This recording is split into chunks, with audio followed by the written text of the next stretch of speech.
नमस्कार मित्रांनो, मी करण लोणकर. मित्रांनो, आपले सरकार सेवा केंद्र म्हणजेच त्याला आपण महा ई सेवा केंद्र सुद्धा म्हणतो. यामधून तुम्ही लोकांना भरपूर सेवा पुरवू शकता. यामधून तुम्ही दाखले, प्रमाणपत्र लोकांना देऊ शकता आणि त्यामधून तुम्हाला येणारं कमिशन आहे ते कमवू शकता. म्हणजेच आपले सेवा केंद्र तुम्हाला सुरू करायचे असेल तर ते अगदी मोफत आहे. परंतु आता त्यामध्ये जे नवीन नियम आहेत, ते नवीन अटी शर्ती लावण्यात आलेले आहेत. यासाठीचा जो नवीन जी-आर आहे तो शासनाने काढला आहे. नक्की काय काय सुधारणा केलेल्या आहेत, काय काय बदल करण्यात आलेले आहेत, ते आपण या व्हिडिओमध्ये पाहणार आहोत. तो व्हिडिओ नक्की शेवटपर्यंत पहा. चॅनलवर पहिल्यांदा आला असाल तर चॅनल सबस्क्राईब करून ठेवा. बेल आयकॉनचं बटन प्रेस करा. म्हणजे आमच्या नवनवीन अपडेटेड व्हिडिओ तुमच्यापर्यंत पोहोचत राहतील. तर चला मित्रांनो, व्हिडिओ सुरू करूया.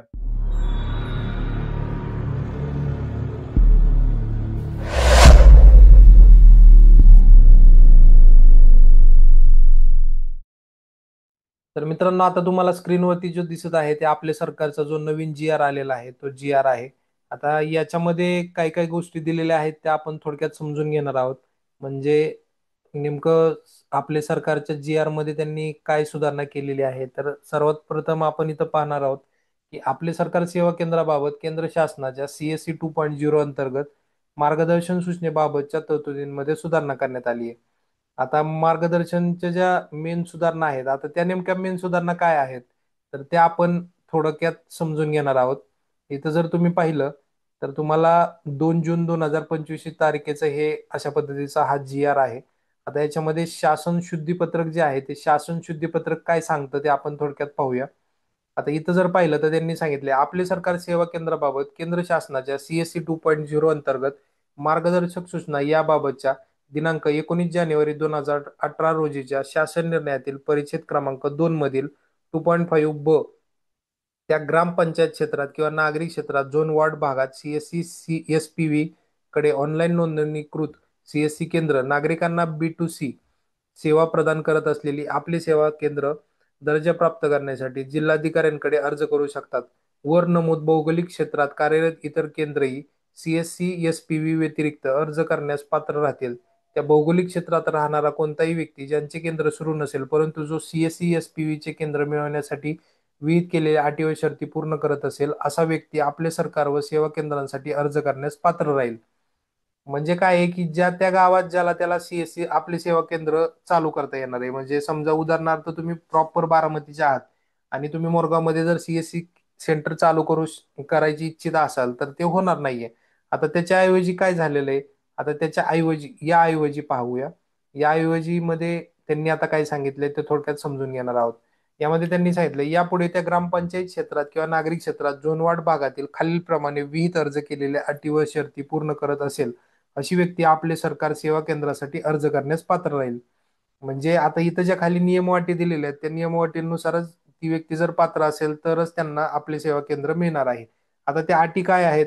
एक नंबरची अट आहे त्याच्यामध्ये सांगितले आपले सरकार सेवा केंद्रासाठी निवड झालेल्या अर्जदाराची MSCIT किंवा national institute of electronic and information technology संस्थेमार्फत राबवलेला कोर्स ऑन कॉम्प्युटर कॉन्सेप्ट हा कोर्स उत्तीर्ण केलेला असावा किंवा निवड झालेल्या अर्जदाराने निवड झालेल्या दिनांकापासून 6 महिन्याच्या आत वरीलपैकी किमान एक कोर्स उत्तीर्ण करणं आवश्यक राहील. अन्यथा सदर केंद्राची मान्यता आपोआप रद्द होईल. म्हणजे जर तुम्हाला केंद्राची मान्यता जर पाहिजे असेल तर एक तर तुम्हाला MSCIT झालेलं पाहिजे किंवा CCC झालेलं पाहिजे. या दोन्हीपैकी जर कुठलं नसेल झालेलं तर तुम्हाला तुमची निवड झाल्यापासून 6 महिन्याच्या आतमध्ये तुम्हाला या दोन्हीपैकी कुठला तरी एक कोर्स उत्तीर्ण म्हणजे पास करणं गरजेचं आहे. समजा जर या दोन्हीपैकी तुम्ही कुठलाच कोर्स नाही केला तर ऑटोमॅटिकली त्यांनी सांगितलं की तुमचं जे सेंटर आहे ती सेंटरची जी मान्यता आहे ती ऑटोमॅटिकली रद्द करण्यात येईल. दुसरा मुद्दा काय सांगितलाय त्याच्यामध्ये 2 नंबरला सांगितलंय सदर अर्जदाराकडे त्याचे स्वतःचे पॅन आणि आधार असावे.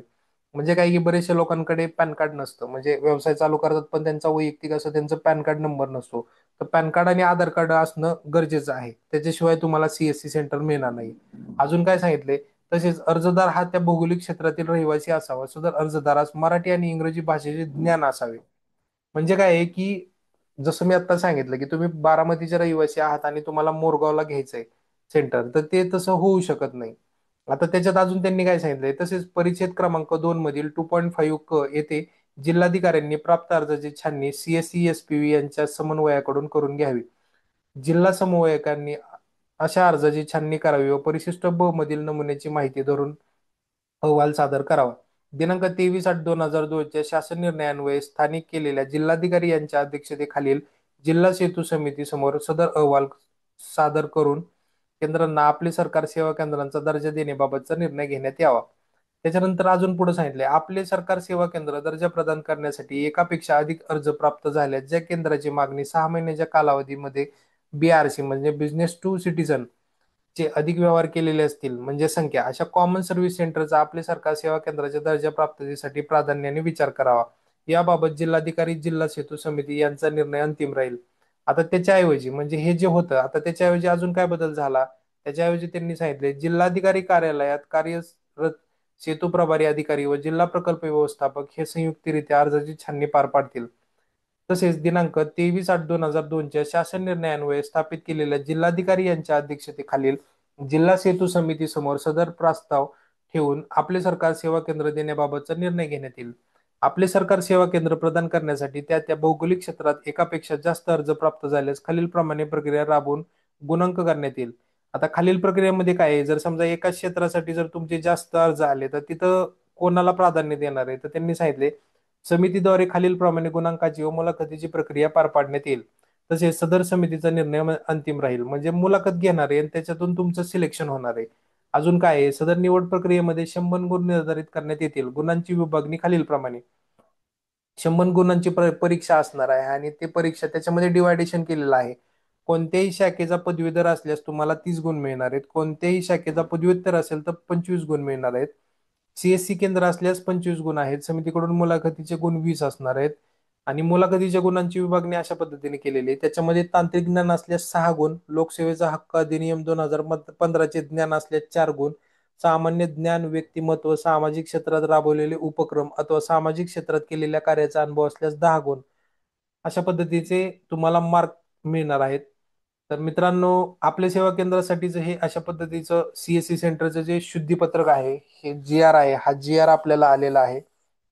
या GR नुसार आता नवीन बदल हळूहळू प्रत्येक CSC सेंटर नवीन जे जे अप्लाय करणार आहेत त्यांच्यासाठी हे लागू होतील. तर ही अशा पद्धतीची महत्वाची व्हिडिओ होती. आपले जे CSC सेंटरवाले मित्र असतील त्यांना ही व्हिडिओ शेअर करा, म्हणजे त्यांना ही व्हिडिओ कामाला येईल. त्याच्याबरोबर व्हिडिओ जर आवडली तर लाईक करायला विसरू नका. माहिती महत्त्वपूर्ण वाटली तर लाईक करायला विसरू नका. डिस्क्रिप्शन बॉक्समध्ये आमच्या चॅनलच्या लिंक दिलेल्या आहेत, त्या तुम्ही जॉईन करून ठेवा, म्हणजे अपडेटेड व्हिडिओ ज्या असतात त्या तुमच्यापर्यंत पोहोचत राहतील. जय हिंद, जय महाराष्ट्र. धन्यवाद.